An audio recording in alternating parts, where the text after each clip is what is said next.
Hello everyone, I welcome in vision लोग। आज का हमारा नया टॉपिक है डांस या म्यूजिक इन इंडिया।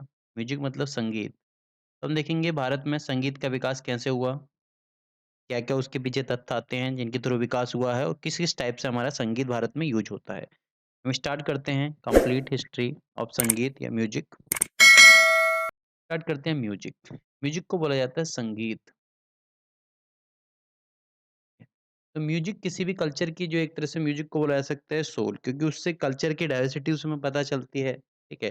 और जो इंडिया के अंदर जो कल्चर रही है, इंडिया के अंदर काफ़ी ज़्यादा इन्फ्लुएंस रहा है म्यूजिक वगैरह का कल्चर के ऊपर। ठीक है। तो म्यूजिक को बोला जाता है, म्यूजिक को इंट्रोड्यूस किया था नारद मुनि के द्वारा, इंट्रोड्यूस किया गया था म्यूजिक टू अर्थ। ठीक है। तो यहाँ पर बताते हैं वो, ठीक है, कि यहाँ पर क्या है, पर Vedas the whole universe called नाद नाद ब्रह्म। उन्होंने यहाँ पर नाद ब्रह्म, नाद ब्रह्मनाद जिसको बोलते हैं, ठीक है? इसका इंट्रोड्यूस किया था इस चीज़ को।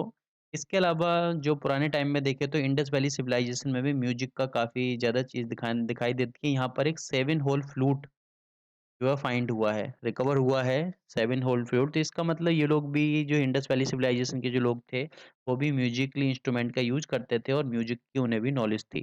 ठीक है? अगला हम देखते हैं वैदिक टाइम के अंदर। वैदिक के टाइम के अंदर भी इंडियन म्यूज़िक की स्टार्टिंग मान सकते हैं या फिर इसका ओरिजिनेशन मान सकते हैं, जैसे अब तक पता चलता है। तो यहाँ पर बोला जाता है एक गंधर्व वेद आता है, जिसको जो हमारा सामवेद का एक उपवेद आता है। सामवेद ऑलरेडी संगीत से बिलॉन्ग करता है, सामवेद, संगीत, लय, ध्वनि वगैरह से, ठीक है? तो ये जो हमारा गंधर्व वेद है, इसे बोला जाता है साइंस ऑफ म्यूज़िक, म्यूज़िक की साइंस है, ठीक है? जो ऐत्रेय आरण्यक हमारा आता है, ऐत्रेय आरण्यक के अंदर वीणा, वीणा जो हमारा सरस्वती का जो यंत्र रहा है, म्यूजिक इंस्ट्रूमेंट रहा है वीणा।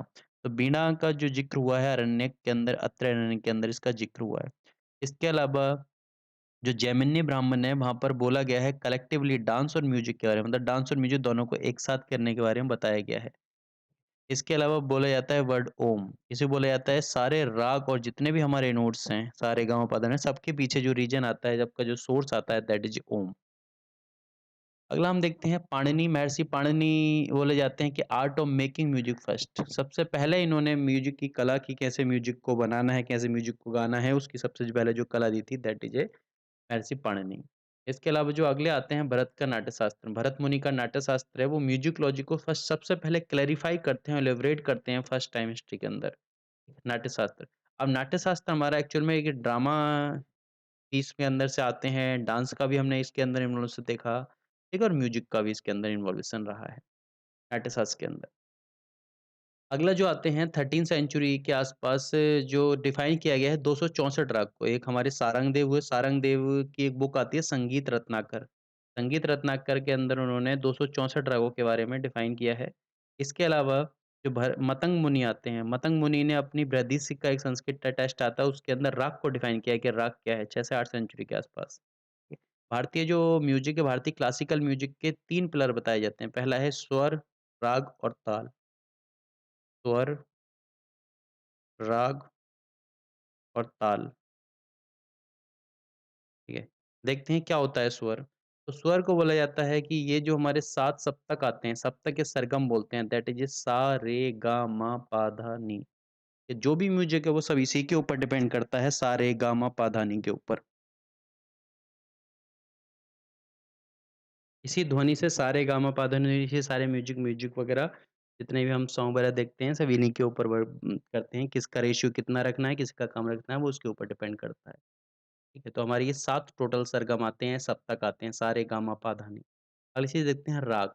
राग बोला जाता है मेलोडिक स्केल, मतलब जो 7 नोट हमारे यहाँ पे बताए थे, इनका स्केल मतलब किसको कब यूज़ करना है, इनको मतलब क्या कर सकते हैं, स्केलिंग करने के लिए हम यूज़ करते हैं। तो स्वरों के बेसिस पर राग को 3 कैटेगरी में डिफाइन किया गया है। सबसे पहले आता है औदाव या औदाव राग। औदाव राग के अंदर जो हम यूज़ करते हैं सा, रे, गा, मा, पा, मतलब टोटल हमारे 5 स्वर इसके अंदर आते हैं। ठीक है? औदाव राग के अंदर। अगला हम देखते हैं सदैव राग। सदैव राग के अंदर हमारा सा, रे, गा, मा, पा, धा, ठीक है? इसके अंदर जो हमारे आ गए 6 स्वर। अगला हम संपूर्ण। संपूर्ण के अंदर हमारे जितने भी स्वर हैं सभी आते हैं सा, रे, गा, मा, पा, धा, नी, मतलब टोटल 7 स्वर इसके अंदर इन्वॉल्व होते हैं हमारे। अगली चीज़ हम देखते हैं कि राग को जो क्लासिफ़ाई किया गया है अलग-अलग ग्रुप में, उस चीज़ को हम बोलते हैं थाट। और जैसे हमारे ये कुछ इम्पोर्टेंट थाट आते हैं, जैसे बिलावल थाट है, कंबास थाट है, काफ़ी है, अश्वरी है, भैरवी है, भैरव थाट है, कल्याण है, मारवा है, पूर्वी है, तोड़ी थाट है। ठीक है। अगली चीज़ आती है ताल।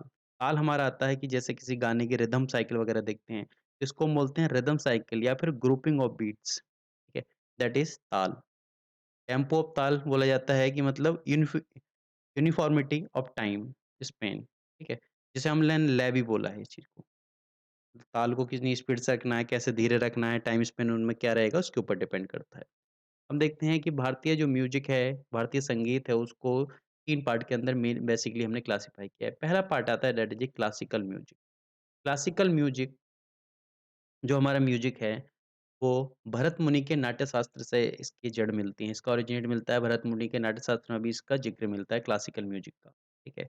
वहाँ से ओरिजिनेट भी बताते हैं, इसके अलावा मतंग मुनि वगैरह आए, तो काफ़ी लोगों की उससे इन्वॉल्व मिलता है। और ये जो बेस है गुरु शिष्य परंपरा, मतलब गुरु अपने शिष्य को कुछ सिखाया, शिष्य अपने शिष्य को कुछ सिखाया, ये सिस्टम हमारा चलता रहता है। और क्लासिकल म्यूज़िक भारत में जो है 2 पार्ट में क्लासिफ़ाई हुआ है। पहला आता है हिंदुस्तानी म्यूज़िक। हिंदुस्तानी म्यूज़िक जो नॉर्थ इंडिया के अंदर काफ़ी पॉपुलर हुआ, नॉर्थ इंडिया के अंदर यूज़ हुआ हिंदुस्तानी म्यूज़िक। दूसरा हमारा आता है Carnatic that is belong to South India. तो साउथ इंडिया म्यूज़िक हमारा था। तो क्लासिकल म्यूज़िक चाहे हिंदुस्तानी हो या कार्नेटिक हो, इसके अंदर दोनों में एक कॉमन सिमिलैरिटी मिलती है। पहली चीज़ सिमिलैरिटी मिलती है यहाँ पर संस्कृत का इन्वॉल्यूशन रहा है, संस्कृत। और दूसरी मिलती है कि वैदिक, ठीक है? वैदिक ट्रेडिशन को दोनों फॉलो करे हैं। ट्रेडिशन को। ठीक। तो हम देखते हैं हिंदुस्तानी म्यूज़िक क्या है। हिंदुस्तानी म्यूज़िक जो नॉर्थ इंडिया के अंदर चलता है, यहाँ पर इन्फ्लुएंस मिला है पर्शिया, अरबी इन जो बाहर से जो अटैक हुए, वो लोग यहाँ पर राज करने लगे, तो उनका भी इन्फ्लुएंस आने लगा इसमें। मतलब ये जो है टाइम के साथ चेंज होता गया है, अलग-अलग लोगों का इन्फ्लुएंस आता गया है और इसके अंदर परिवर्तन दिखाई दिया है। That is A Hindustani music. ठीक है, अडॉप्ट करता है शुद्ध स्वर सप्तक, ठीक है? वो अडॉप्ट करता है, उसके बेस पे चलता है। ये मेनली बेस्ड है राग के ऊपर मेनली बेस्ड आता है हमारा। और साथ में हम कार्नेटिक भी देख ले रहे हैं, कार्नेटिक भी हम कंपेयर भी कर लेंगे दोनों को। कार्नेटिक म्यूज़िक साउथ इंडिया के अंदर इन्वेस्ट हुआ है, यहाँ पर कोई भी किसी भी टाइप का इन्फ्लुएंस नहीं मिलता, मतलब कंप्लीटली इंडिजिनियस मतलब कंप्लीटली देसी, शुद्ध भारतीय, ऐसा बोल सकते हैं कार्नेटिक म्यूज़िक को। ये जो डेवलप हुआ है, ये 15 से 16 सेंचुरी के आस-पास डेवलप हुआ है, जब भक्ति मूवमेंट हमारा स्टार्ट हुआ था। उसी के साथ इसका डेवलपमेंट भी स्टार्ट हो गया था, कार्नेटिक म्यूज़िक का। और ये जो हमारा हिंदुस्तानी म्यूज़िक आता है वो राग के ऊपर बेस है और ये जो हमारा आता है ये कार्नेटिक में है ताल के ऊपर बेस बेस है। हिंदुस्तानी म्यूज़िक के अंदर डिपेंड करते हैं हम वोकल मतलब क्या हम बोल रहे हैं उसके ऊपर तो डिपेंड होता ही है, साथ में इंस्ट्रूमेंट का भी बहुत बड़ा रोल रहता है। मतलब हमने कुछ गाया उसके साथ इंस्ट्रूमेंट की ज़रूरत भी होगी। लेकिन ये जो कार्नेटिक म्यूज़िक है इसमें सिर्फ़ वोकल रिप्रेजेंटेशन मतलब विदाउट इंस्ट्रूमेंट भी इसे गाया जा सकता है, पॉसिबिलिटी है। तो यहाँ पर जो इंस्ट्रूमेंट यूज़ होते हैं हिंदुस्तानी म्यूज़िक के अंदर तबला, सितार, सारंगी, संतूर, फ्लूट, वायलिन, ठीक है? और यहाँ पर जो इंस्ट्रूमेंट यूज़ होते हैं कार्नेटिक म्यूज़िक के अंदर that is a veena, mridangam, mandolin, flute और वायलिन। फ्लूट और वायलिन दोनों तरफ कॉमन रहे हैं, यहाँ पर भी और यहाँ पर भी। ये हमारे सिमिलर रहे हैं दोनों के अंदर। अगली चीज़ आती है हमारा जो हिंदुस्तानी म्यूज़िक है उसके मेन स्टाइल मतलब अलग-अलग टाइप के उसके घराने हुए हैं, मेन अलग-अलग टाइप के स्टाइल हुए हैं जैसे ध्रुपद है, ख़याल है, तराना है, ठुमरी है, गज़ल है, होरी है, थापा है, चतुरंग है, सरगम है, इस टाइप के अलग-अलग टाइप के स्टाइल हुए हैं। इन स्टाइलों के अंदर अलग-अलग टाइप के घराने आते हैं। लेकिन कार्नेटिक म्यूज़िक के अंदर केवल एक प्रिस्क्राइब सिंगल स्टाइल है मतलब सिर्फ़ एक ही स्टाइल होता है, यहाँ पर कोई भी घराना भी नहीं है यहाँ पर। कार्नेटिक म्यूज़िक के अंदर कोई घराना यूज़ नहीं होता। है। इसके बाद में हम देखते हैं पुरंदर दास। एक पुरंदर दास हुए हैं जिसे बोला जाता है फादर या गॉडफादर ऑफ कार्नेटिक म्यूज़िक का गॉडफादर बोला जाता है इन्हें। अगला कुछ फ़ेमस इसके कलाकार आते हैं जैसे अन्नमाचार्य, रेस्त्रा, भद्रचला, रामदासु। इसके फ़ेमस कुछ कलाकार आते हैं कार्नेटिक म्यूज़िक के। अब स्टार्ट करते हैं हम हिंदुस्तानी म्यूज़िक दूसरा हमारा आता है हाँ, अगला हमारा आता है फ़ोक म्यूज़िक। फ़ोक म्यूज़िक मतलब जो एक तरह से रीजनल म्यूज़िक बोलते हैं इसको मतलब टाइम रीजन के अकॉर्डिंग ये डेवलप हुआ है फ़ोक म्यूज़िक। मतलब छोटे-छोटे क्षेत्रों के अकॉर्डिंग डेवलप हुआ है। जैसे आता है आला, आला गाई जाती है जैसे मध्य प्रदेश, बुंदेलखंड रीजन में आला वगैरह गाई जाती है, ठीक है? अगली आती है हमारी पनहारी, पनहारी जो म्यूज़िक है वो हमारे राजस्थान में फ़ेमस है। लावड़ी, लावड़ी हमारा एक तरह से डांस भी है और म्यूज़िक भी है, महाराष्ट्र के अंदर फ़ेमस है। इसके अलावा क्लासिकल म्यूज़िक और फ़ोक म्यूज़िक दोनों का फ्यूज़न हुआ, मतलब क्लासिकली भी कुछ चीज़ें और फ्यूज़न के म्यूज़िक दोनों रीजनल बेस पे दोनों मिली आपस में और नए-नए हमारे फॉर्म ऑफ म्यूज़िक डेवलप हुए दैट इज़ कॉल्ड भजन। जैसे हमारा भजन, कीर्तन है, शबद है। शबद हमारा आता है जो मतलब गुरुद्वारा वगैरह में जो गाई जाती है, गुरु परंपरा के अकॉर्डिंग चलती है। अगली हम चीज़ आती है हमारी कव्वाली वगैरह, ठीक है? ये सब इसके अंदर आते हैं फ्यूज़न में मतलब दोनों फ़ोक म्यूज़िक और क्लासिकल म्यूज़िक दोनों का कॉम्बिनेशन है, फ्यूज़न है ये, ठीक है? अब हम देखते हैं अलग-अलग हिंदुस्तानी म्यूज़िक के स्टाइल के बारे में। तो पहला हमारा स्टाइल आता है ध्रुपद स्टाइल। ध्रुपद स्टाइल जैसे ध्रुव और पद जो डिनोट करते हैं form of poetry and style, ठीक है? ये जो इसे बोला जाता है ओल्डेस्ट एंड ग्रैंडेस्ट मतलब सबसे ज़्यादा सुप्रीम बोला जाता है हिंदुस्तानी क्लासिकल म्यूज़िक के अंदर। और ये हमारा वो काफ़ी पुराना भी है और नाट्य शास्त्र के अंदर जो भरत मुनि का नाट्य शास्त्र है उसके अंदर भी ये मेंशन हुआ है। तो मेजर जो सिंगिंग हमें दिखाई देगी वो मिडाइवल पीरियड में दिखाई देगी, ठीक है? इसके अंदर जो इन्फ्लुएंस दिखाई देगा वो पर्शियन इन्फ्लुएंस दिखाई देगा हिंदुस्तानी म्यूज़िक में। लेकिन ध्रुपद क्या होता है धीरे-धीरे जो पर्शियन इन्फ्लुएंस की वज़ह से क्या है अपनी इम्पोर्टेंस खोता जाता है। और ये जो ध्रुपद है हमारा जो अकबर के कोर्ट के आस-पास अकबर के अलग-अलग रत्न हुआ करते थे। तो उन कोर्ट के आस-पास क्या था वो अपने पीक पर पहुँचा और ये जो स्टार्ट होता है वो आलाप के तहत स्टार्ट होता है। आलाप मतलब प्योर म्यूज़िक संग विदाउट वर्ड मतलब बिना शब्दों के जैसे आ, ऊ इसके साथ गाया जाता है, ठीक है? जैसे जो बिना कुछ बोले जो अपना जो गायक होते हैं अपनी एक लय पकड़ते हैं दैट इज़ कॉल्ड आलाप, उसके साथ स्टार्ट किया जाता है।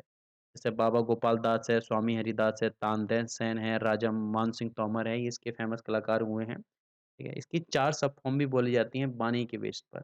जैसे हमारी आ गई दागरी घराना, दरभंगा घराना, बेतिया घराना और तलवंडी घराना। तलवंडी घराना तो पाकिस्तान में पहुँच गया है अब, ठीक है? ये हमारे अलग-अलग घराने आते हैं इसके। अगला आता है हमारा ख़याल स्टाइल। तो ख़याल का मतलब आता है ख़याल, ख़याल जो है पर्शियन वर्ड से डिराइव हुआ है, ख़याल का मतलब होता है ख़्याल आना मतलब आइडिया, इमेजिनेशन। ठीक है? तो ख़याल कंपोज़िशन रेफर टू बंदिश, तो ये बंदिश तो यहाँ पर हम देखते हैं यहाँ पर जो सबसे मेन जो वो कंट्रीब्यूशन मिलता है आमिर खुसरो। ठीक है? आमिर खुसरो ने इसका ओरिजिनेशन में काफ़ी ज़्यादा हेल्प की है, इस जो हमारा ख़याल स्टाइल आता है। तो ख़याल कंपोज़ ए पर्टिकुलर राग एंड टेस्ट जो ताल और जो हमारे जो ख़याल के अंदर क्या रहती है, जो राग और ताल रहती है, साथ में से ब्रीफ टेस्ट भी रहता है। मतलब क्या बोल रहे हो, वो शब्द क्या हैं जो बोले जा रहे हैं, ठीक है? जैसे गाते हैं किसी चीज़ को कहानी सुना रहे हैं, किस फ़ॉर्म में हम गा रहे हैं। जैसे हमारा डिस्क्रिप्शन हम सीज़न आ गया, सीज़न को डिस्क्राइब कर रहे हैं, राजा की प्रशंसा कर रहे हैं, डिवाइन लव के बारे में बताएँ, सोरो सेपरेशन मतलब दुःख के बारे में बता रहे हैं, इस टाइप से चीज़ें। अगला हम देखते हैं इसके जो कुछ फ़ेमस घराने आते हैं, जैसे ग्वालियर घराना है, किराना घराना है। ग्वालियर घराना काफ़ी पुराना घराना आता है ग्वालियर घराना। इसके अलावा आगरा घराना, पटियाला घराना, भिंडी बाज़ार घराना, ये इसके कुछ फ़ेमस घराने आते हैं। अगला देखते हैं हम तराना स्टाइल। तराना स्टाइल क्या है? ये आमिर खुसरो 13th सेंचुरी से 14th सेंचुरी के आस-पास इन्वेंट किया गया है आमिर खुसरो के द्वारा। ठीक है, तराना स्टाइल में क्या है? रिदम प्ले, तो रिदम का बहुत बड़ा और एक क्रूशियल रोल रहा है यहाँ पर रिदम का। ठीक है? The structure consist of the mainly melody usually short repeated many time मतलब मल्टीपल टाइम ये यूज़ किया जाता है, बार-बार रिपीट किया जाता है। It use many word that's मतलब बहुत ज़्यादा फ़ास्ट टेम्पो इसमें यूज़ करते हैं, बहुत तेज़ गाया जाता है ये, ठीक है। मतलब इसमें क्या है स्पीड थोड़ी-सी पकड़ लेते हैं, फ़ास्ट टेम्पो यहाँ पर यूज़ किया जाता है, ठीक है। तो अमरीक खुसरो के अलावा इसमें जो गुरु गोविंद सिंह जी आते हैं, उन्होंने भी काफ़ी इसके अंदर कंपोज़िशन में अपने यूज़ किया है इन्होंने। एक आते हैं हमारे पंडित रतन मोहन शर्मा, जो तराना के किंग बोले जाते हैं इन्हें, ठीक है। मेवाती घराने से बिलॉन्ग करते हैं, इनको बोला जाता है वर्ल्ड फास्टेस्ट सिंगर। इसी घराने इस तराना स्टाइल से ही बिलॉन्ग करते हैं ये। अगली हमारे आती है ठुमरी स्टाइल। ठुमरी स्टाइल के अलावा एक थापा स्टाइल है, वो भी इसी के अंदर आती है, थापा स्टाइल, ठीक है। इसमें क्या होता है बेस्ड ऑन द मिक्स राग मतलब अलग-अलग राग को मिक्स किया गया है और इसकी जो लैंग्वेज रही है वो ब्रजभाषा रही है, ठीक है। इसका आता है हमारे कंपोज़िशन और romantic and devotional erotic style in nature. यही जो आज के टाइम में हम बोल सकते हैं कि currently the lyric of Indian classical music that is A thumri style. ये जो ओरिजिनेट हुआ है लखनऊ बनारस में ओरिजिनेट हुआ है अराउंड द 18th सेंचुरी के अराउंड भी अरे हुआ है। जो क्लासिकल डांस है हमारा कथक वो भी ठुमरी से डायरेक्टली लिंक है और thumri usually perform the last item थम जो हमारा ख़याल कंसर्ट। ख़याल में जो हम स्वरों को छोड़ने का काम करते हैं, जैसे स्वरों को छोड़ते हैं तो उस टाइप से यूज़ करते हैं, ठुमरी का यूज़ तो बेगम अख्तर हैं इसकी एक फ़ेमस कलाकार आती हैं गिरजा देव। ये ठुमरी स्टाइल जो है बेसिकली इसमें देखा गया है काफ़ी जो वुमेन्स ही काफ़ी इसमें रही हैं। मतलब वुमेन्स का ही एक तरह से मान सकते हैं फीमेल स्टाइल है ये। जैसे बनारस घराना, जैसे गिरजा देवी बिलॉन्ग करती हैं, तो इसके जो बनारस घराना, लखनऊ घराना, पटियाला घराना, ये अलग-अलग टाइप के घराने आते हैं।